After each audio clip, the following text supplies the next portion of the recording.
Welcome to the roundup episode of Listen Loudly Season 1. Season 1 has come to an end. I am beyond thrilled at how it was received. So thank you so much for your feedback, for your comments, for your reviews and all of that jazz. It felt like to not give a roundup of the season would just be a really abrupt end to something that brought me so much joy. So I was like, let me just fling in another episode just to stay for one more tune. I'm going to interview myself here. Did it do what I had planned in terms of season 1? And Yes, it did. I wanted to bring some people together who really inspire me, most of whom I've worked with in some capacity, not all of them. But for me, it was really important, particularly because I had trained quite a few of them who are very successful in their own field of work. But just to show the commonality between us all in movement, in moving through life, in moving through difficulties or challenges. And I think that we have more in common than we think we do. And I feel like for most people, they have 1 or 2 episodes, maybe even more, where they heard something from one of the guests and they were like, oh, that was really helpful, or oh, that's something to think about. And also, this is seasonal. So this is season 1 of Listen Loudly. I really, really hope that in any of those episodes that you heard that spoke to you or you learnt something from, that you will take the time between now or that episode ahead of season 2 and maybe applying some of those learnings, maybe testing out some of those learnings. Because there were so many nuggets of wisdom in so many episodes that I feel like this allows for a time in between to digest those learnings, those things that you might get curious about, and maybe try and use them, familiarize with yourself with them so that they become more of a solid part or more of a habit within your life ahead of season 2, which is going to be, when is season 2, Jocelyn? Season 2 is going to be pre-summer. That is as specific as I'm going to get. I am again beyond excited for the guests for season 2. I haven't planned this. I knew I wanted to do a roundup. I knew there were so many connections, and I tried to sort of write out a loose script of what I was going to say and all of that, and I thought, no, I'm just going to go in chronological order, and the learnings that I've taken from each one, and maybe connect some of them to experiences that I've had, or the experiences of others whom I've worked with. So the first episode was me, obviously, just saying, hi, this is Listen Loudly. I hope you love it.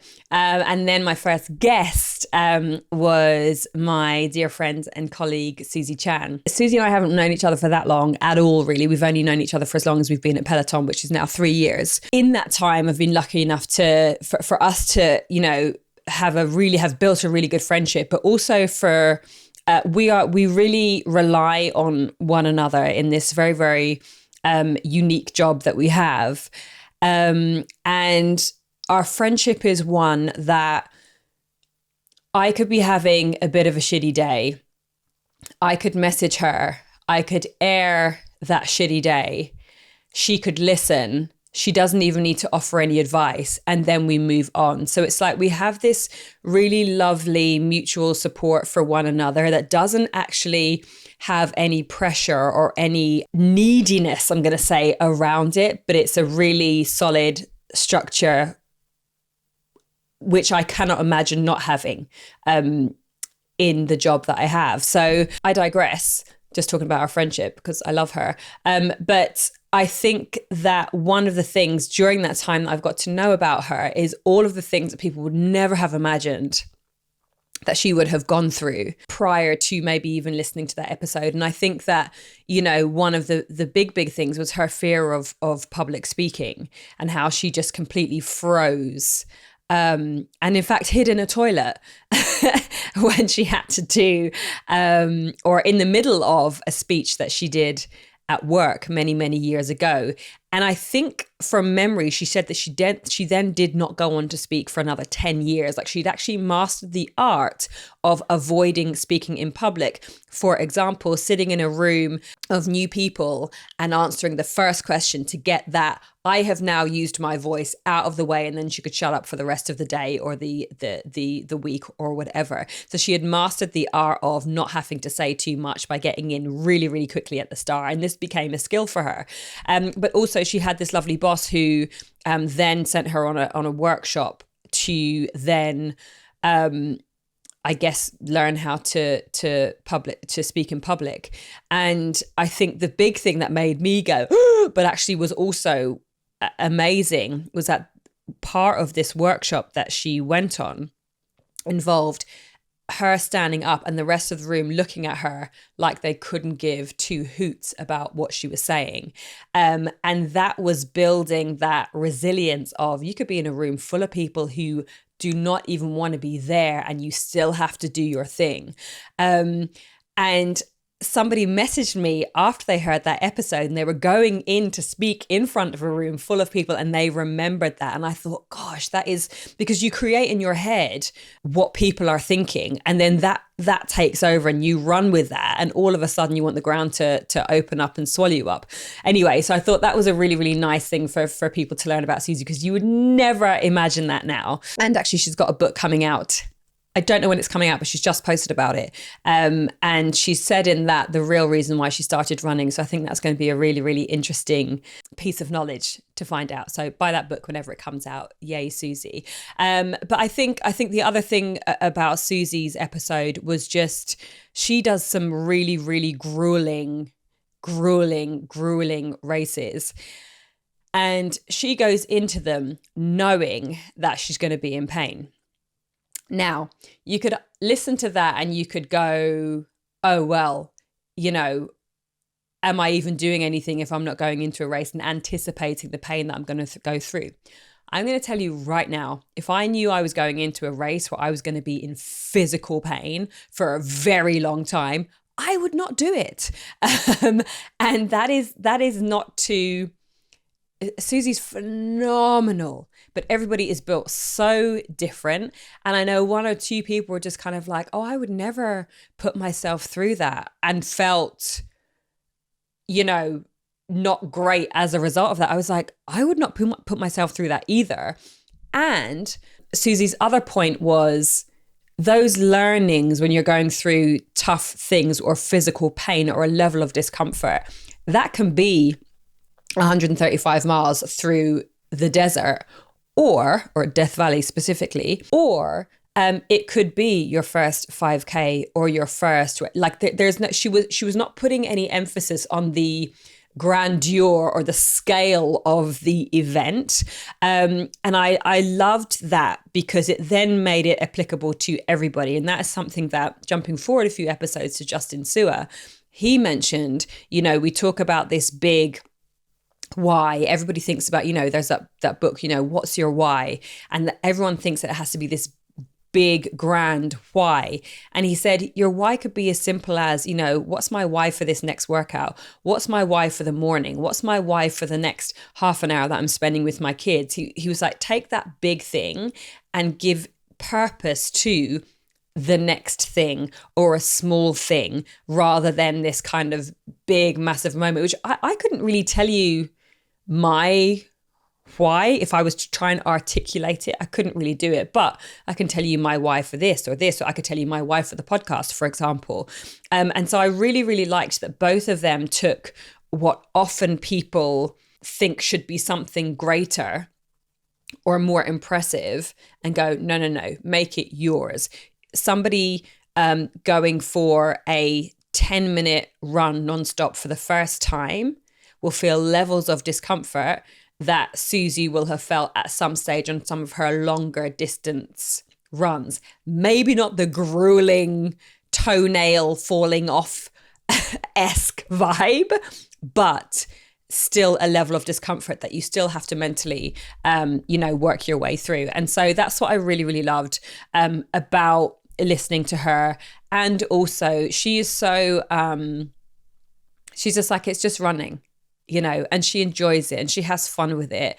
And she will go and do park run, which is a weekly 5K around the UK in parks, basically all over the UK.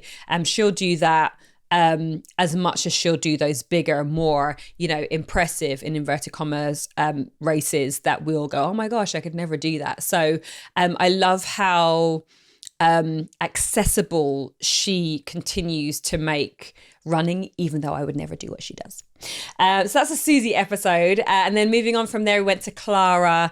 My darling Clara, who is absolutely killing it at the moment.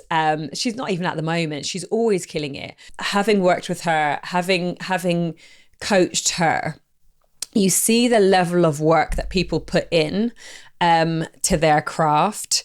And she started off as an assistant at a radio station and worked her way up. And for me, there is such beauty in, starting from the most accessible point into an industry and then building your way up. And that brings me forward to the Candice episode of her talking about, she doesn't want to be a shooting star. And in this, digital age of social media, it is so easy to get distracted and see somebody who looks like it is all just working out so well for, but in a moment they could, you may not see them anymore. So they're that shooting star. And I think that somebody like Clara, also somebody like Candice, they have built layers and depths that mean even if there is a little fall, they're still based on that solid foundation to get themselves back up, to learn and to move forward. And, one thing that I can really relate to within that is there is increasingly so much noise around who we should be, what we should be doing, how we should look, all of these different things that if you even ride that wave for a second and keep going with it, you will very, very soon lose who you are and your sense of self. And I always say, and I'm sure people are fed up of me saying this actually, but that I'm a slow burn. Like I take my time. I've been in this industry for over 20 years now. I'm actually not teaching anything different than what I was 20 odd years ago. For me, the basics are still the basics and they still work. They still work. We may see new iterations of the basics in the fitness industry, but the basics of sports science, I still apply it today.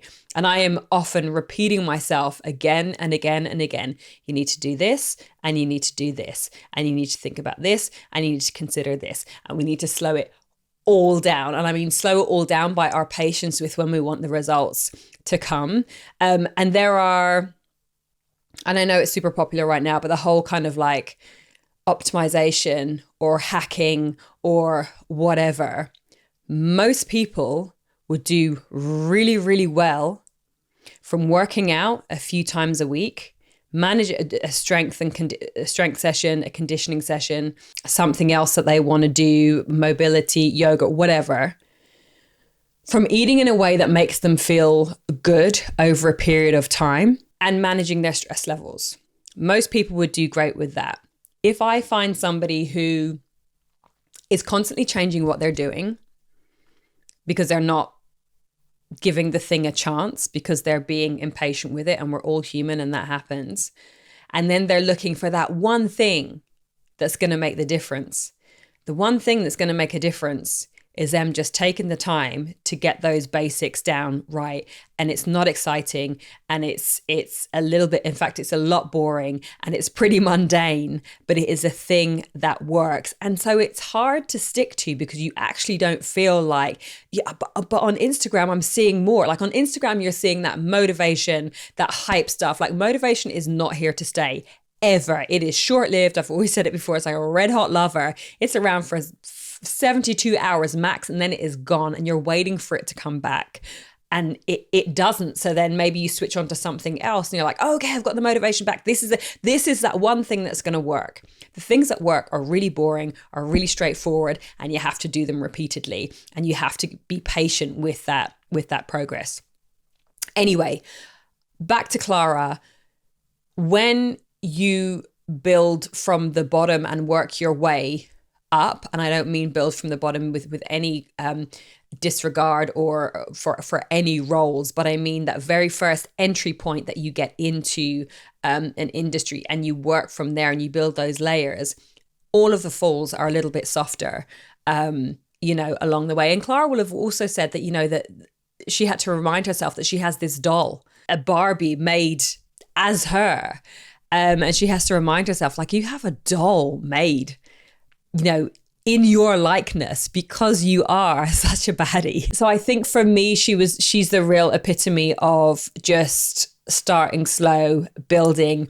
And that is something that nobody can ever, ever, ever, ever, ever take away from you. Certainly not the shooting stars that Candice referred to. I loved the episode with Lucy Bronze.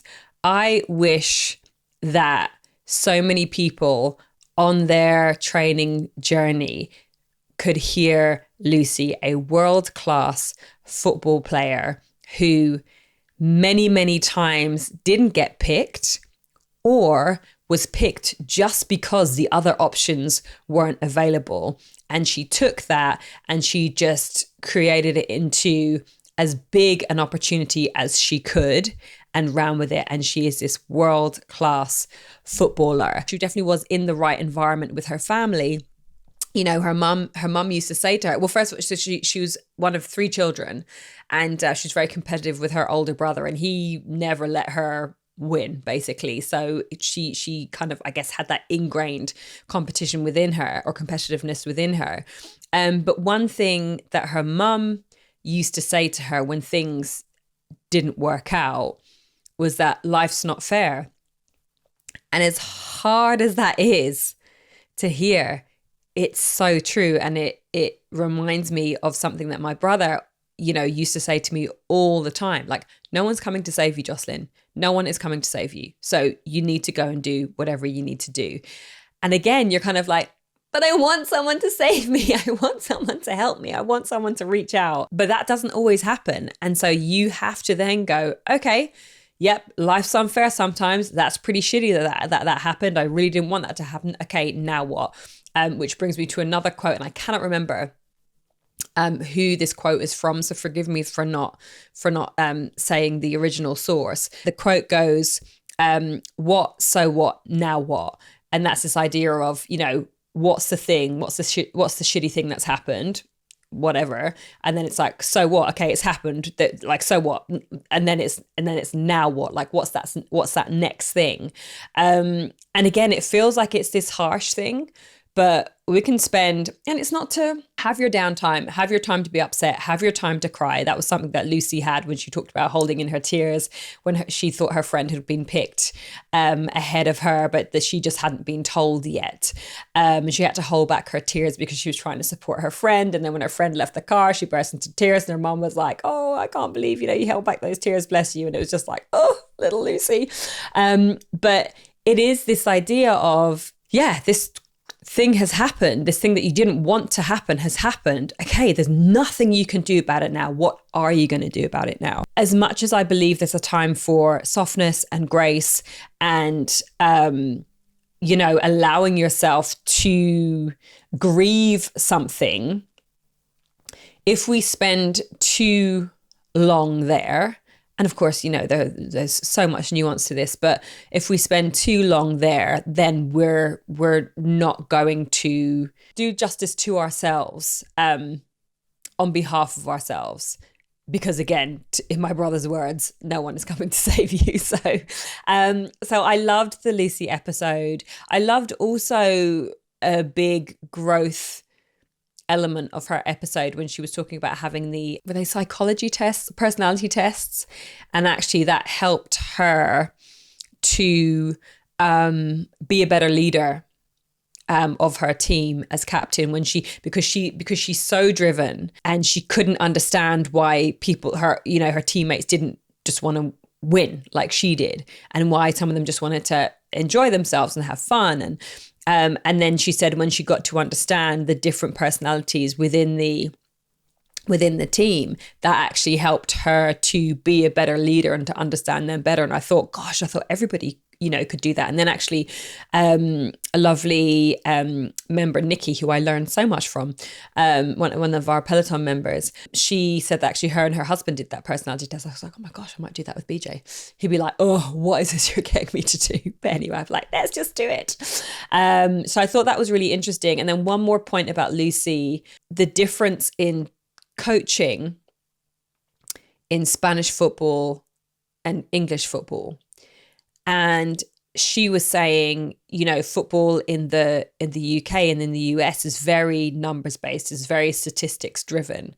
Whereas in Spain, it's very feelings based. So she was just like, what do you, and this may or may not have been on the episode because we had a long chat before we started recording, but, she would come off the pitch after a training session and her coach would be just like, well, yeah, but how did that feel? Like, she's like, what are you talking about? How did it feel? Like, did we win or we lose?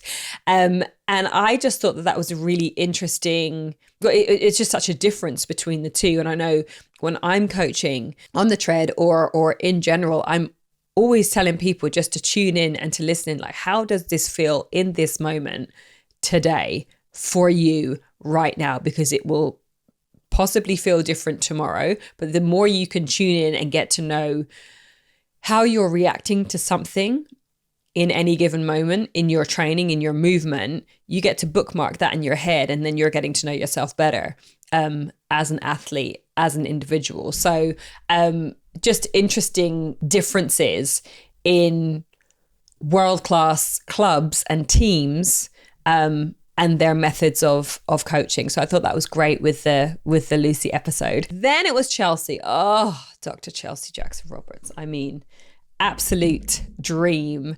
So Chelsea and I have met a handful of times. I've literally been in her presence over 2 days. So I've met her in person over the space of 4 days. I just feel deeply connected to without having spent much time with her. And I just knew, what she does for yoga and meditation has so many layers and levels to it. And, one of the things that she said that just stood out in my mind was, she said, lots of people tell her that her classes are very basic.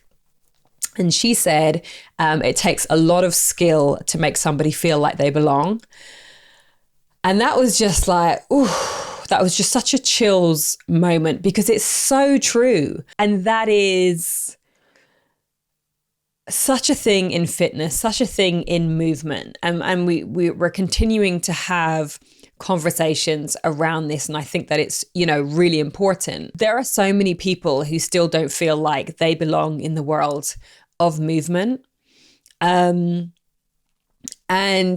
what I really liked about what Chelsea was saying was, she felt like she was, for the first time, putting her own stamp on her interpretation of yoga and movement and bringing that to people who don't feel like they belong. So she had this experience where she played some music in a class and somebody said to her, that music doesn't belong here. And from that, she was like, right, that music doesn't belong here. So then I don't belong here. Like that was the affirmation that was created in her head. And as we continue to have conversations about cultural appropriation, and I see it a lot when I see other yoga teachers talking about cultural appropriation within yoga. And yet, when I think of Chelsea, I think Chelsea is opening up yoga to many people who felt like they do not belong in a yoga studio. Is playing Timbaland or a hip hop beat in a yoga class, would that be considered to be a traditional form of yoga or the traditional music used in yoga? No, it wouldn't. But it is opening up a space for more people who feel like they don't belong in a yoga class to belong to yoga. And so I feel like, to feel like they're welcome in yoga. And so I feel like, and I know this word is used so much, but there is so much nuance within the conversation around that. And also the wider conversation around somebody feeling welcome in a movement space, full stop. And there are so many people who can bring the different iterations of that to movement and to the kind of environments that are created to make people feel welcome where they once weren't welcome. And so I love that Dr. Chelsea is doing that. And I just love her view. And I love the thing I love about it most is that she is fully in herself doing that. Like she, you know, and when I asked her, as I asked every guest at the end, like, you know, when did you listen loudly to yourself? And she was like, I feel like I'm doing it now. And I was like, oh, that's amazing. So Dr. Chelsea, we love her. Let me go on to my next guest in order. Then then it was Justin. And I think I loved Justin's conversation. And Justin was the only person who I hadn't actually worked with ahead of speaking to him.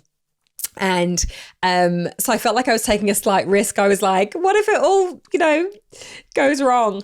But of course, he came up with some absolute nuggets. And actually, interestingly, he's written books for parents and carers for their children. And I got so many messages after that episode of, you know, parents and carers telling me, oh my gosh, I'm going to apply some of this, you know, to my children, to my teenagers. So it's just great that resonated in that way. Aside from what I was saying earlier about, you know, him talking about, you know, it doesn't have to be this big, you know, like huge why, it can just be this tiny why.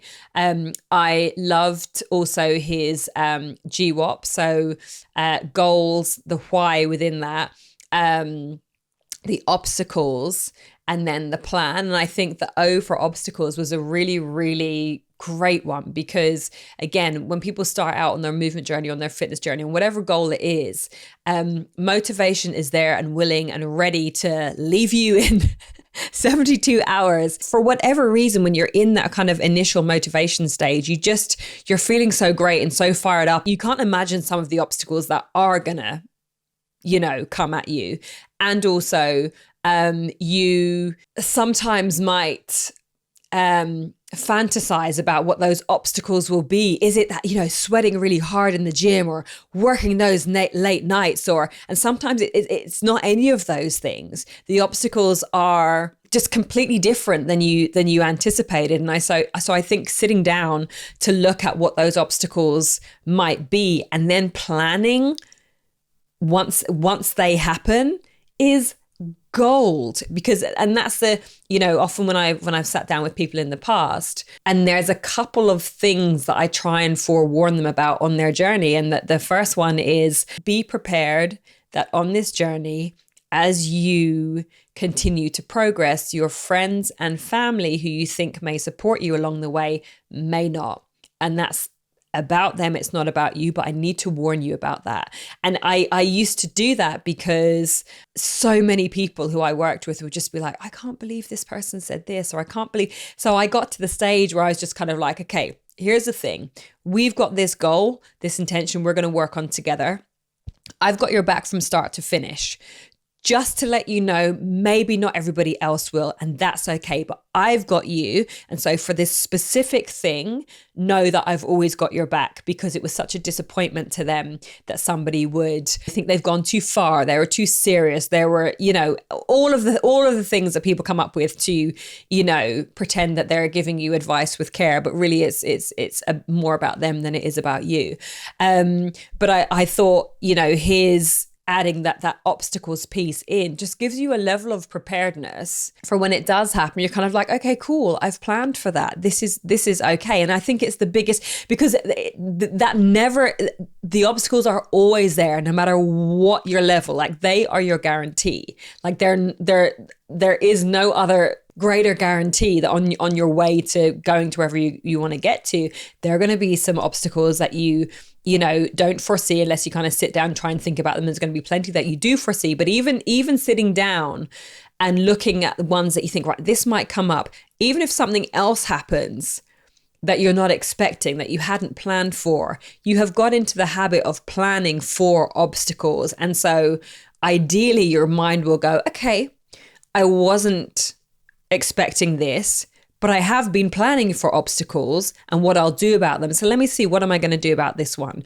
And so that's what I loved about his episode.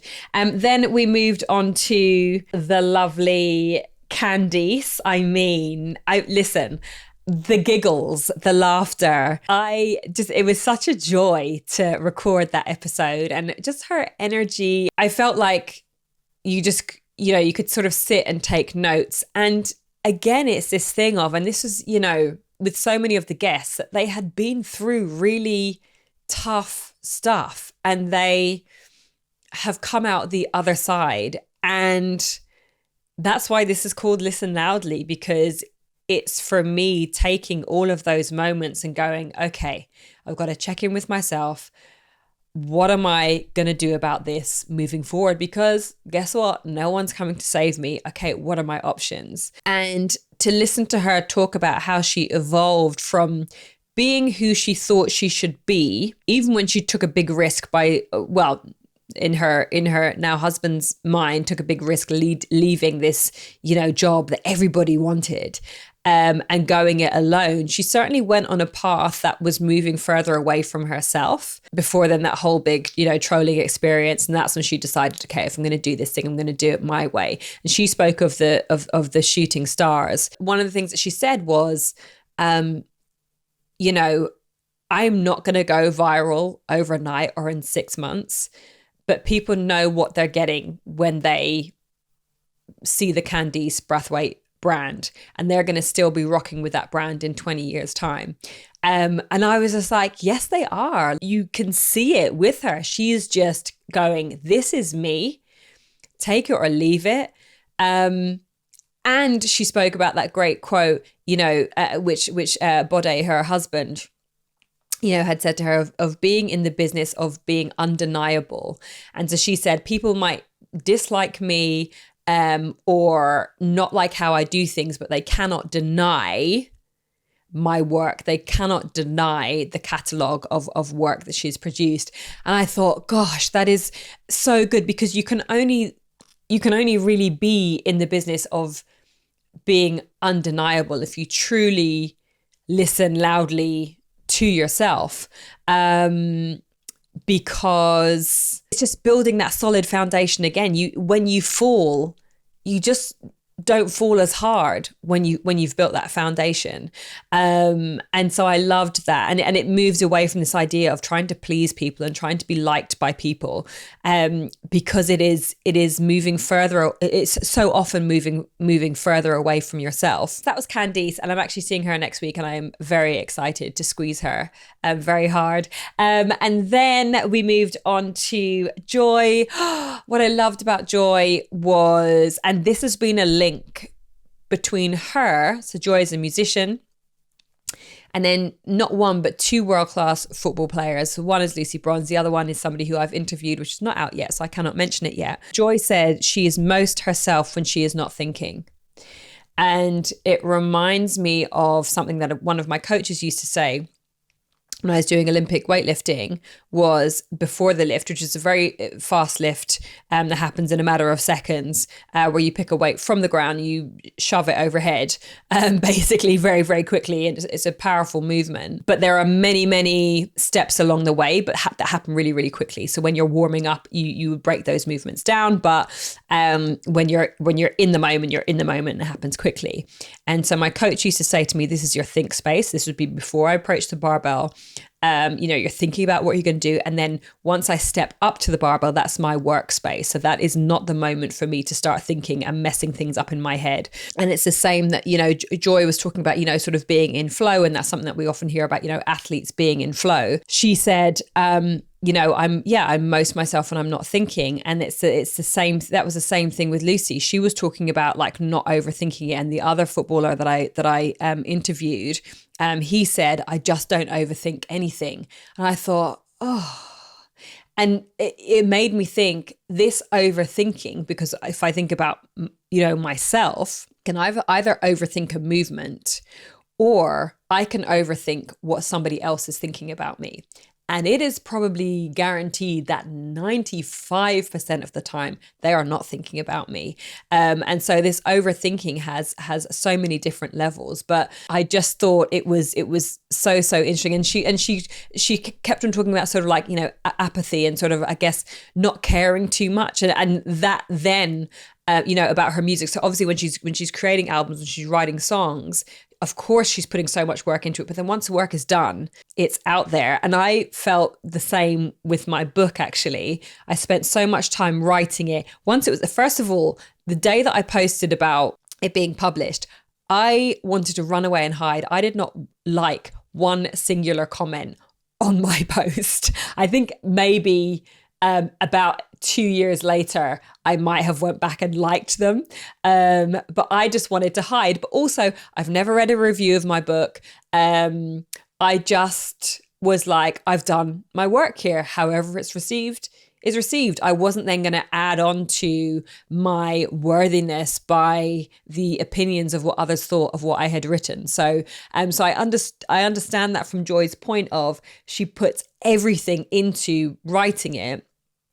But once it's there, however it's received, it's received. And she said she performs better when she's just like, okay, however you hear this is however you hear this. And it's not my responsibility to determine how it's received by you. And I thought that was really, really beautiful. And then the final guest was lovely Emma Dabiri, who we continue to be ships sailing in the night. Our lives have been ships sailing in the night. So much of her work has been, so many of her books have been about answering questions that she's wanted to know the answer to, but in turn have been so educational for everybody else, whether it was, Don't Touch My Hair, whether it was, whether it is her most current book, Disobedient Bodies, and just how we've been conditioned to separate the body from the mind. And again, when I'm coaching, when I'm training people, I want those two things to come together. And I continue to feel that so many people are disassociated from their bodies, either because they don't like their bodies or they're not happy with what their bodies can do. And it's kind of like, no, we need to marry the two, like both things should work together. And I think that was, that was probably one of the things that got me into movement, because it gave me a confidence in myself. And that was when, I felt out of place at university and I was training and I was strength training. I was rowing at university and I had a strength that nobody could take away from me. Me and my body, we could do stuff. And that built confidence in me. And that is what I will keep coming back to as a coach, is when people realize and are grateful for and are excited about what their bodies can do. And that can be anything. That can be picking something up off the floor without, your back hurting you, or it can be something like whatever, elite or world class. It doesn't matter, but having that relationship with your body and appreciating it for what it can do is magical. And I will never get tired of hopefully encouraging that relationship with people and their bodies through movement. But those are all of my guests, and just so much to learn from them all. And I hope that you heard that, yes, there is more common ground between us all than we think, but we have to continue to, listen loudly to ourselves, as hard as it is. And also understanding that you don't get to one. There are often pivotal points, and I often ask people about their pivotal point in their life where they listen loudly to themselves. But it's a constant. It's a constant conversation that you're having with yourself. And I am personally getting much better at catching my thoughts when I'm thinking about what other people are thinking of me, and just nipping that in the bud and doing what I was going to go and do anyway. Because I feel like they kind of, they're little pauses in me moving forward in whatever I'm doing. And it's always unnecessary because, like I say, 90% of the time, 95% of the time, people aren't even thinking about me. But that is the end. That's my roundup of season 1. I hope you enjoyed it as much as I did. I'm confident that you did, actually, because if you've listened to the all the way through to this, you will hopefully have enjoyed them as much as I had. So thank you for your ears and for your eyes, for those of you who watched it on YouTube. I'm really excited for season 2. Continue to rate, review, share it, send it to your friends, because they are all conversations I would love for you to keep going. But thank you once again for listening to season 1. My name is Jocelyn Thompson-Rule, and this is your final episode of season 1 in Listen Loudly.